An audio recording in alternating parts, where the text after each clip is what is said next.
turning to James chapter 5 this morning. So let's just read the text right from the start. Come now, you rich, weep and howl for the miseries that are coming upon you.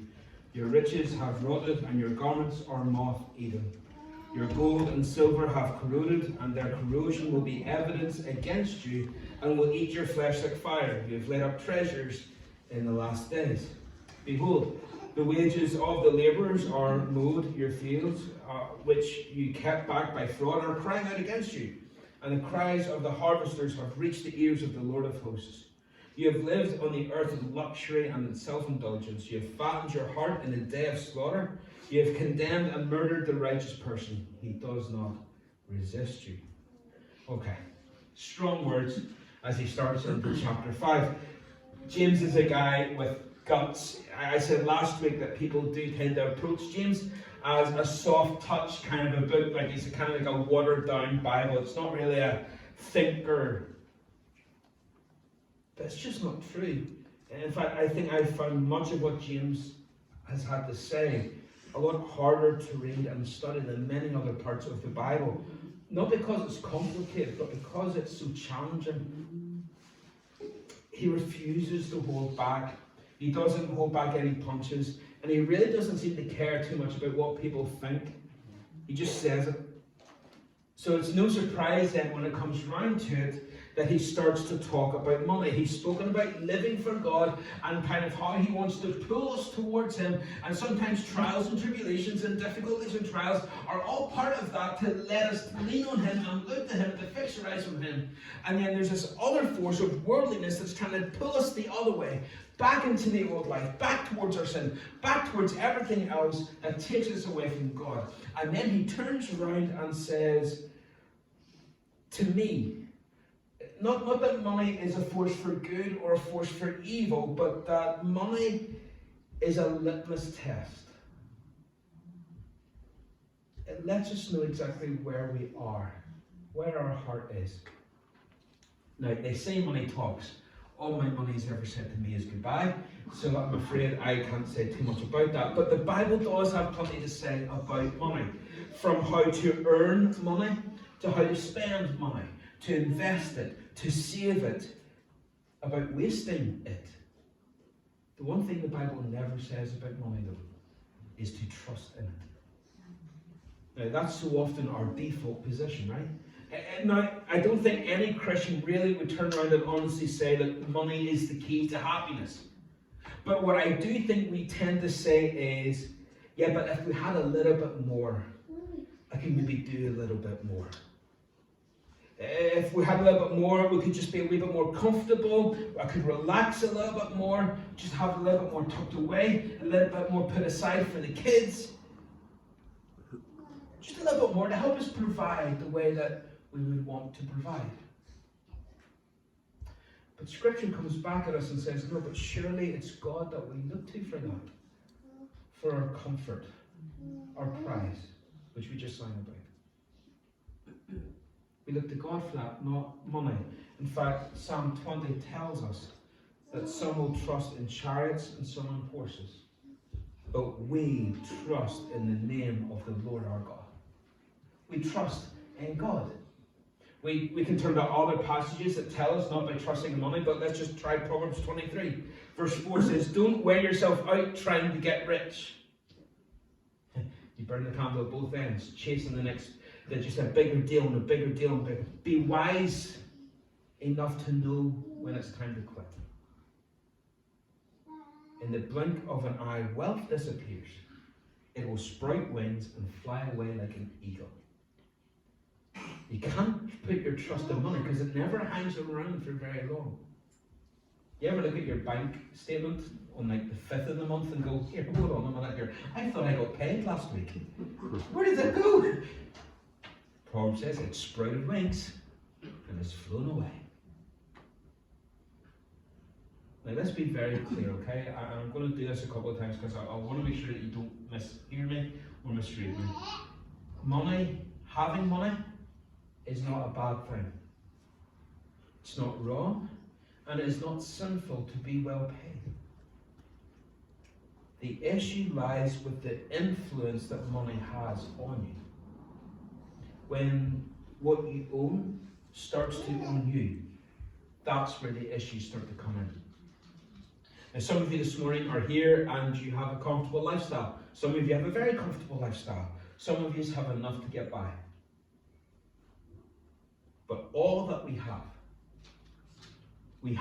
because it has been given to us by God. So whether you look around and feel like you have a lot or a little, that usually depends on what way we're looking. We tend to sort of think, well, I don't have an awful lot compared to so-and-so, or I don't have an awful lot compared to those people on Facebook. I don't have a lot compared to these people that I see. We rarely turn around and say, well, I seem to have quite a lot. I'm very blessed. God has been good to me because I have more than these people and these people and these people. We tend to sort of look up the way. But whoever you compare yourself to, your attitude is what's most important here. Because you don't have to be rich to be greedy. You don't have to be wealthy in order to be selfish. Money is neutral. It doesn't make you good, it doesn't make you bad. But what it will do is expose the person who has it for what they really are. Now remember, money is not the root of all evil. Listen to 1 Timothy chapter 6 carefully. I'm starting from verse 3. If anyone teaches a different doctrine and does not agree with the sound words of our Lord Jesus Christ and the teachings that accords with godliness, he's puffed up and conceit and understands nothing. He has an unhealthy craving for controversy and for quarrels about words which produce envy, dissension, slander, evil suspicions, and constant friction among people who are depraved in mind and deprived of the truth, imagining that godliness is a means to gain. And there's a lot of people talking about godliness as a means to gain. But godliness with contentment is great gain. For we brought nothing into the world, and we cannot take anything out of the world. Okay? Now, here's verse here. But if we have food and clothing, with these we will be content. But those who desire to be rich fall into temptation, into a snare, into many senseless and harmful desires that plunge people into ruin and destruction. For the love of money is our root of all kinds of evils. It is through this craving that some have wandered away from the faith and pierced themselves with many pangs. Do you see it? It's not about whether you have money or not. It's about where your heart is and how you respond to money. And so James 5 opens with a discussion about how you get it, how you spend it, how you lose it. Now, before we get into this, please pray for me. This isn't easy to teach on, not just because it's awkward talking about money, but the truth is that I can still consider myself a Ballymena man, and even though I haven't lived in Ballymena for like 12 years now, you can take the man out of Ballymena, you can't take Ballymena out of the man. Hey. So there's this double hurt here talking about money, okay? But he says, verse 1, come now, you rich, weep and howl for the miseries that are coming upon you. Your riches have rotted and your garments are moth-eaten. See, this is a reminder that the stuff that you hoard and value doesn't last. And so at what cost is hoarding things up? Well, we'll talk about that later on. But what's the cost of trying to get all this wealth? What's the cost of trying to bring it all together when you're going to lose it anyway? Now, what are the miseries that he's talking about specifically? Is it hell? Well, when you think about the rich man and Lazarus, certainly the rich man went to hell, but it wasn't because he was rich. His destination wasn't determined by his income, but his relationship with Christ. So maybe he's talking then about the fall of Jerusalem. 10 years after the book of James was written, the Roman army comes to encircle Jerusalem, and the city and its surrounding areas, they fall. So all these rich people, their investments, their businesses, their land, their property, all of it, gone. So maybe he's saying, like, you spend all this time, it's not going to last. Maybe it's a prophetic thing. Or maybe he's talking about the pain of standing before God on the day of judgment, having to explain to God what they did with their money compared to what he would have had them do with their money. We don't know. James doesn't expand on it. It's hard to know for sure. I'm inclined towards the third option, but it could be all three. But James is interested in addressing the injustice of it all. Across these first 6 verses, it's hard to watch ungodly people prosper while godly people are left suffering because of those rich people's greed. So many times we've asked the question, why do people suffer? Why do godless people get away with it? Why are the rich and powerful seemingly going about unchallenged? Why do they have it so easy when godly people struggle? And even though we can grasp the answer theological, because their answers are there, we struggle to live in the light of it. It's still hard. We sense the injustice of it all, and as Christians, that's good. We should sense the injustice of it. It should make us feel frustrated and angry and call out for justice. But it's not the whole picture. Listen to what David said. He struggled with this. Psalm 73. Truly God is good to Israel, to those who are pure in heart. But as for me, my feet had almost stumbled. My steps had nearly slipped, for I was envious of the arrogant when I saw the prosperity of the wicked. He said, guys, I really struggled with this, to the point where it really tripped me up in my faith, in trusting in God, because I saw this, I heard this, and I couldn't put the two together. Verse 4, for they have no pangs until death, their bodies are fat and sleek, and they are not in trouble as others are. They are not stricken like the rest of mankind. Therefore, pride is their necklace. Violence covers them as a garment. Their eyes swell out with fatness. Their hearts overflow with follies. Sense the bitterness, sense the frustration at the sense of injustice. They're getting away with it, and it's so obvious, it's so blatant. They're wearing it like a necklace around their necks. They've got it so good that the fat's coming out their eyes. I mean, sure, tell us how you really think, Dave. Verse 13. All in vain have I kept my heart clean and washed my hands in innocence.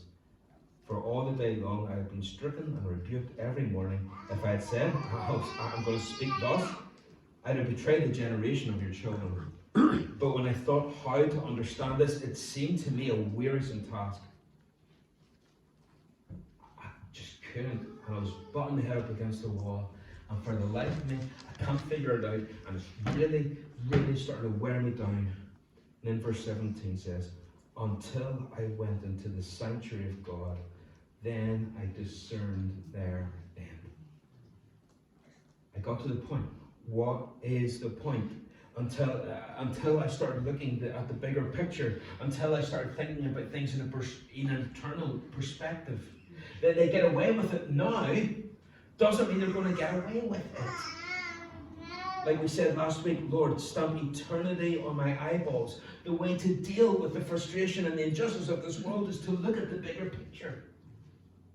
God has given you enough for this life and enough for you to do what He has called you and designed you to do. The real question is enough for you? To work hard, to trust God, and to give thanks. David says what happens with other people should be left in God's hands. He'll deal with it. Proverbs 16 says, better is a little with righteousness than great revenues with injustice. Heard a story about a rich man who had passed away. But the man was barely gone when the family lawyer was already receiving phone calls by relatives with one question. What did he leave? What did he leave? What did he leave? The executor of the estate was in no mood to deal with people like that just at that point. So he simply answered them, he left everything. He didn't take any of it with him. It's all still here. Folks, when you look at your bank account, whose money do you see? Is it your money? It's not. It's the Lord's money. All of it belongs to Him. Not just the 10%. 100% of it belongs to Him. The earth and everything in it, according to Psalm 24, is the Lord's. Deuteronomy 10, behold, to the Lord your God belong the heavens, even the highest heavens, and the earth, and everything in it. It's all his. But he has given you access to some of it. A tiny little portion of it. But one day he will ask you to give an account of how you used it. It's called stewardship. So it's all known from him. So did we squander it? Did we invest it? Our relationship with money should be seen through the lens of all I have is his. So what is it that he wants me to do with it? Why did he give me what he has given me? What was his plan for the money that he gave me access to? Verse 3 says that gold and silver have corroded. Their corrosion will be evidence against you and will eat your flesh like fire. What we do with money will be a witness. It will be a testimony of the kind of person that we really are. Money talks. What will yours say about you? You get a big payday, maybe an inheritance or something like that. There, what do you do with it? What's your first thought? The Bible says what you do with that big windfall would speak volumes about the kind of person that you really are. So let's talk about how some of these rich people used, how they got rich. Verse 4 tells us, the wages of the labourers who mowed your fields, which you kept back by fraud, are crying out against you. James is speaking to people here who gained their wealth by not paying their staff what they were owed. Now, the Bible has several explicit texts about this, about not paying people a fair wage. I don't think we need to go through them all. It should be fairly obvious to us. But the language here in the text is that these wealthy men had no intention of paying the wages out. I don't know if you've ever worked for someone like that. They find technicalities, loopholes to deduct wages. I think perhaps today it's more likely to happen in trade circles, where you do a job for someone and all of a sudden, oh well, hold on, there's a mark over here, and well, you took longer than what I thought, and there seems to be an awful lot of waste here, so should I really be paying for all this waste? I think we should renegotiate the price. And you say, well, hold on, we agreed a price at the start. Honour that. I've heard businesses about taking on apprentices and deliberately letting them go before they have to up their wages, just so that they can bring other new guys in at a lower rate. Having said that, I've also heard about apprentices that even if they worked for you for free, you still overpay them, but that's a different story. But there's a challenge here for all of us, okay? Pay people what you owe them. Don't laugh off the idea of paying people back. And it's a well-known secret among people in Northern Ireland that some of the worst people to do business with are Christians. Because they always want the family discount.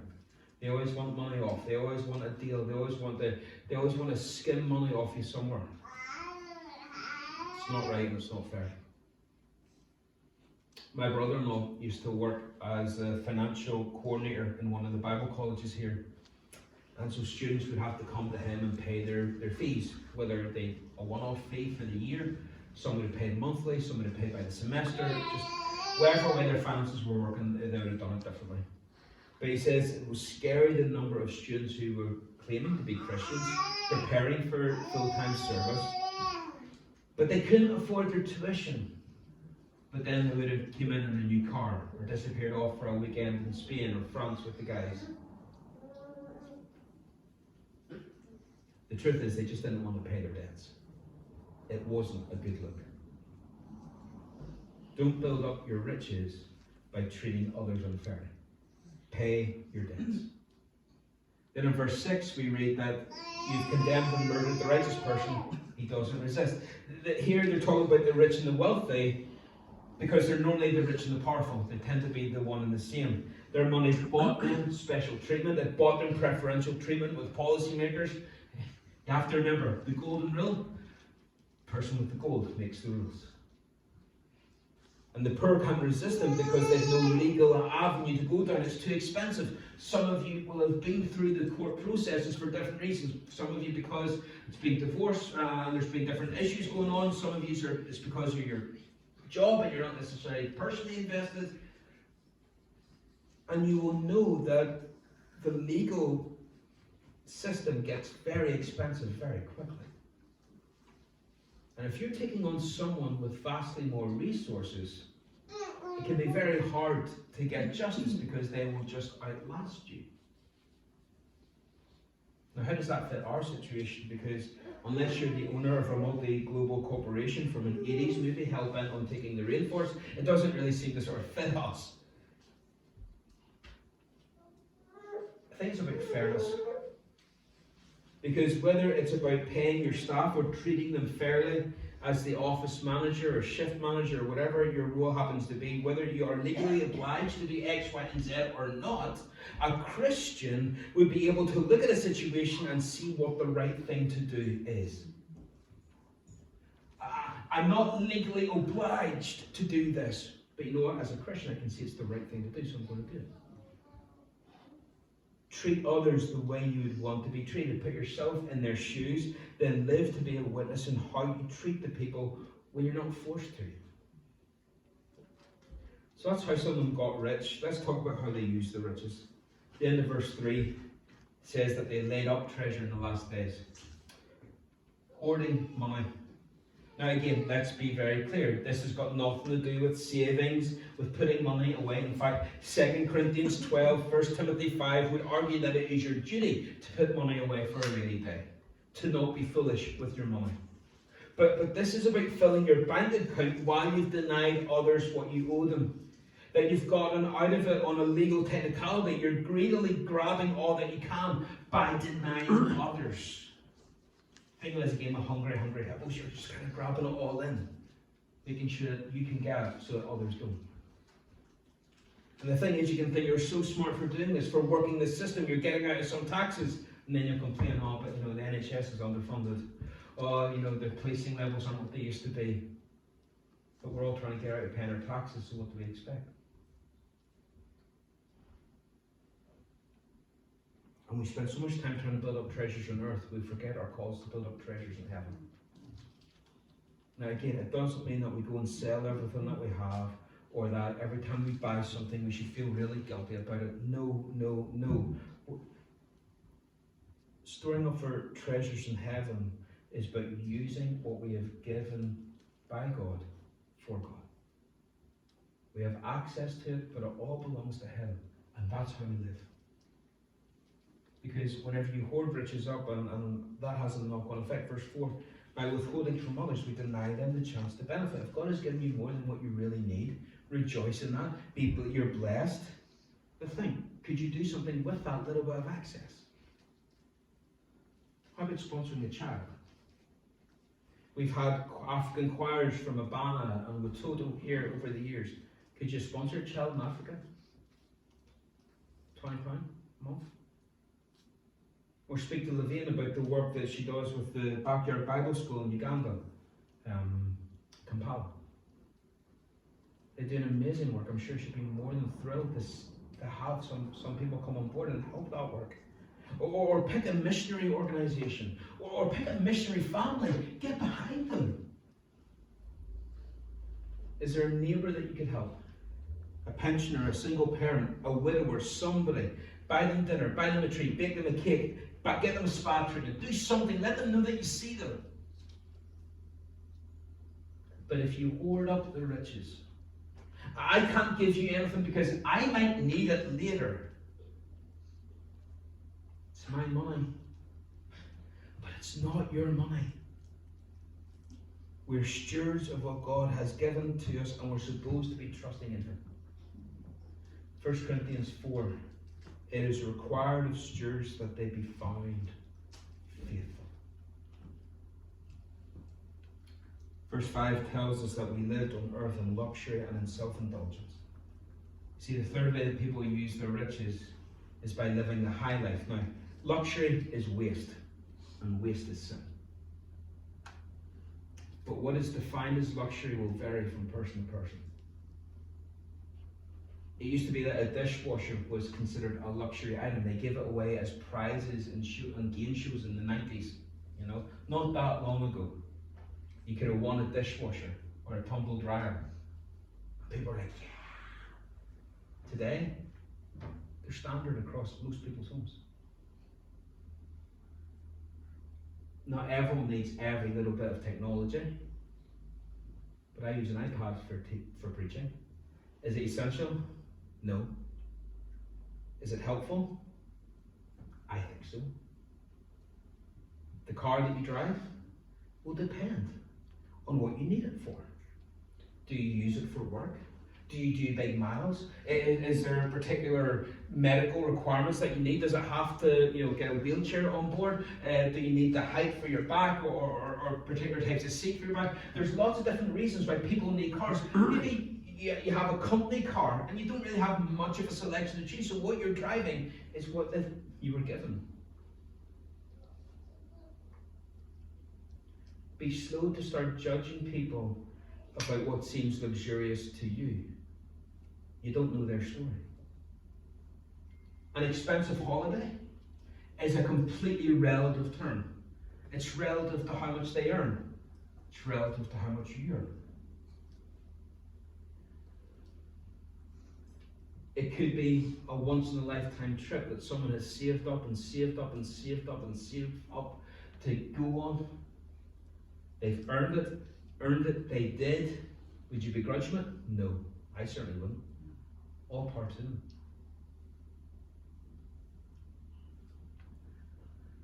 But then on the other side of it, we could have a conversation about the ethics behind the cheap clothing that's on the market.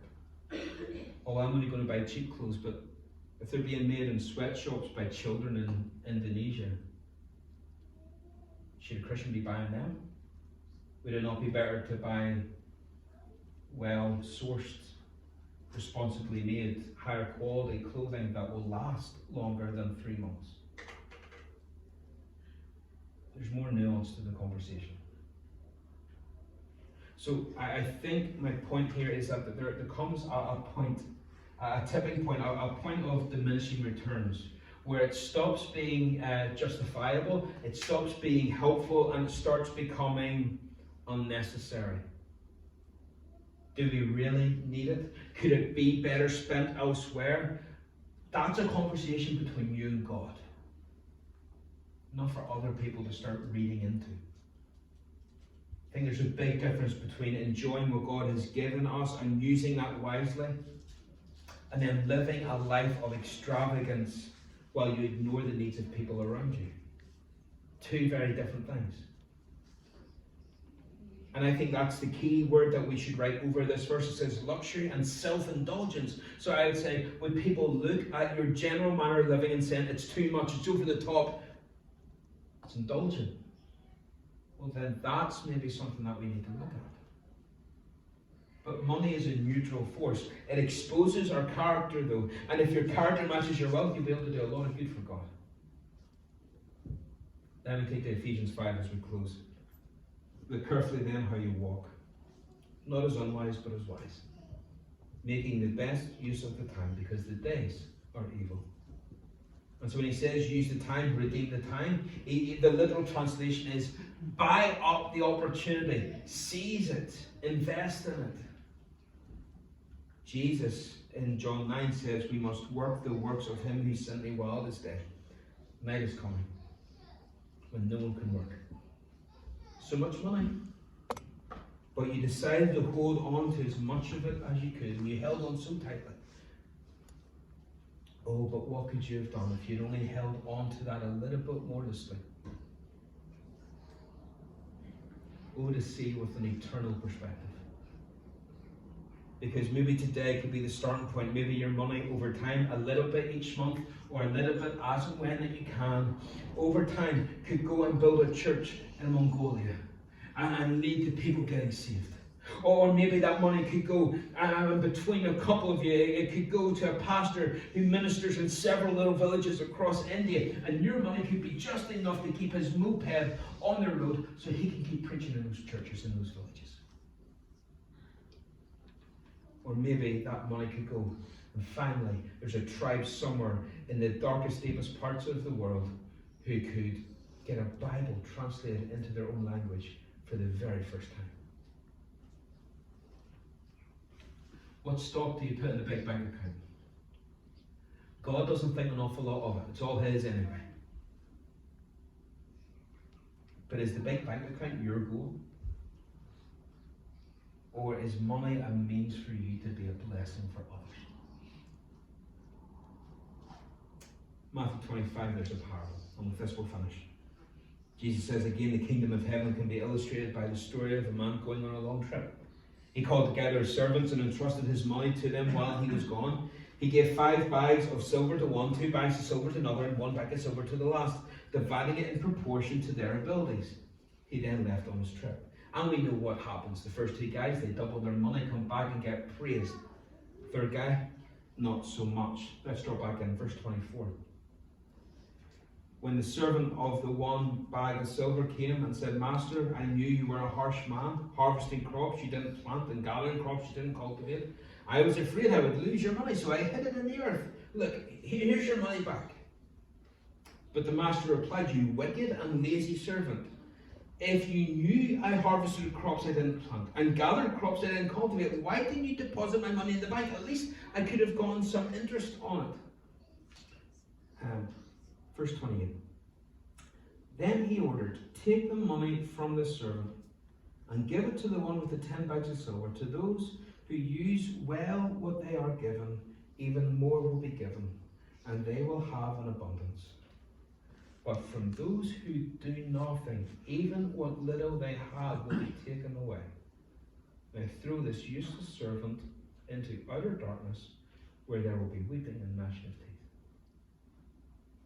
Here's a man who maybe thought he didn't have an awful lot of money to use. He hadn't been given very much. Certainly other people had more than him. And so maybe this is the category that you've been putting yourself in this entire sermon. Going, okay, yeah, Jeff, but look, I don't have an awful lot. This message is for other people, right? Well, this bit then is definitely for you. Okay, if you've been sitting to the funeral going, no, this is for the people who have more than me. This is for the people who have less. Anxiety or a fear of having nothing left stopped him from doing anything for God. In fact, he was criticized for not even earning interest and was punished by being sent out into the outer darkness. Now, the outer darkness, I believe, isn't hell. Normally it means that, but I think here it means that believers who don't use what God has given to them for His glory stand to lose the opportunity to do so again.